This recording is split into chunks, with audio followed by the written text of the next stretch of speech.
ಹಿಂದೂ ಸಂಘಟನೆ ಇಂಥವ್ರಿಗೆ ನ್ಯಾಯ ಕೊಡಿಸ್ಲಿ.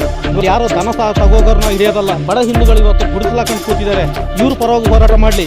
ಇವತ್ತೇನು ಬಜರಂಗ ದಳ ಇವರು RSS ಅವರು ಬೀದಿಲಿ ನಿಂತು ಹೋರಾಟ ಮಾಡ್ತಾರಲ್ಲ, ಇಂಥ ವಿಷಯಕ್ಕೆ ಬರಬೇಕು. ಬಂದವತ್ತು ನೀವು ನೋಡ್ತಿರ್ಬೋದು ಸೋಷಿಯಲ್ ಮೀಡಿಯಾದಲ್ಲಿ ಧರ್ಮ, ನಾನು ನೇರವಾಗಿ ಮಾತಾಡ್ತೀನಿ, ಹಿಂದೂ ಧರ್ಮ ಅಪಾಯದಲ್ಲಿದೆ ನೋಡಿ. ಇಲ್ಲೆಲ್ಲ ಸೆಡ್ ಹಾಕೊಂಡಿದ್ದವರು ಹಿಂದೂಗಳೇ, ಬಡ ಹಿಂದೂಗಳು.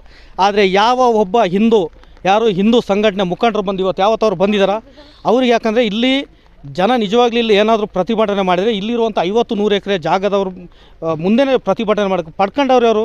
ಇವತ್ತೇನು ಧರ್ಮವನ್ನು ರಕ್ಷಿಸಿ ಅಂತ ಯುವಕರ ಮುಂದೆ ಬಿಡ್ತಲ್ಲ, ಅವರೆಲ್ಲಿ ಒತ್ತುವರಿದಾರರು. ಆದ್ದರಿಂದ ಇಲ್ಲಿ ಯಾವುದೇ ಧರ್ಮದ ಅವರಿಲ್ಲಿ ಬಂದಿಲ್ಲ. ಯಾಕಂದರೆ ಇಲ್ಲಿ ಬಡ ಹಿಂದೂಗಳಲ್ಲ. ಹಿಂದೂಗಳ ಧರ್ಮ ಅಪಾಯದಲ್ಲಿದೆ. ಯಾರು ಒಬ್ಬ ಮನುಷ್ಯನಿಗೊಂದು ಕುಟುಂಬಕ್ಕೆ ಏನಾದರೂ ತನ್ನ ಮನೆಯವ್ರನ್ನ ಅಂದರೆ ಕುಟುಂಬವನ್ನು ಕಾಪಾಡ್ಕೊಳ್ಳೋ ಭೂಮಿ ಮುಖ್ಯ. ಆ ಭೂಮಿನೇ ಇಲ್ಲ ನಿಮಗೆ ಎಲ್ಲಿ ಭದ್ರತೆ ಸಿಗುತ್ತೆ? ಇವತ್ತು ಬರಲಿ.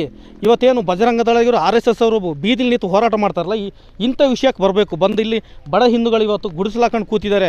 ಇವ್ರ ಪರವಾಗಿ ಹೋರಾಟ ಮಾಡಲಿ. ಅಲ್ಲಿ ಯಾರೋ ದನ ತಗೋಗೋರ್ನ ಹಿಡಿಯೋದಲ್ಲ. ಇಂಥವ್ರ ಪರವಾಗಿ ನಿಲ್ಲಬೇಕು. ಯಾವುದು ಹಿಂದೂ ಸಂಘಟನೆಯವ್ರು ಇಂಥವ್ರಿಗೆ ನ್ಯಾಯ ಕೊಡಿಸ್ಲಿ.